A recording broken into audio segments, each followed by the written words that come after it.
Ating lahat, narito ang ating weather update. Fair weather po tayo sa Luzon, kung saan ay makakaranas ng bahagyang maulap hanggang sa maulap ang kalangitan. Pero may tsansa pa rin po sa hapon ng gabi ang mga isolated na mga pag-ulan dahil sa thunderstorm. Fair weather din po sa Visayas at sa Mindanao, kung saan makakaranas din ng bahagyang maulap hanggang sa maulap ang kalangitan, maliban lang po sa mga isolated na mga pag-ulan sa bandang hapon o sa gabi. Mula sa latest image ng Himawari, inyong makikita, walang low pressure area o bagyo sa loob ng ating Philippine Area of Responsibility.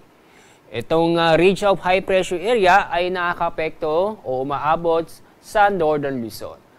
Yung ridge of high pressure area, ito yung extension mismo ng high pressure area na kung saan magbibigay ito ng maganda ang panahon.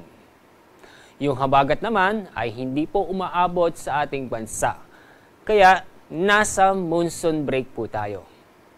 Itong ridge of high pressure area ay inaasahan po natin bukas ay patuloy pa rin iiral sa Northern Luzon, samantalang itong habagat ay hindi pa rin aabot sa ating bansa.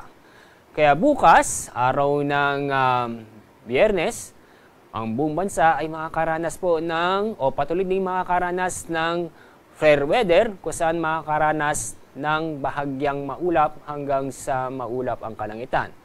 Pero asahan pa rin natin ang mga isolated na mga pag-ulan sa hapon o sa gabi.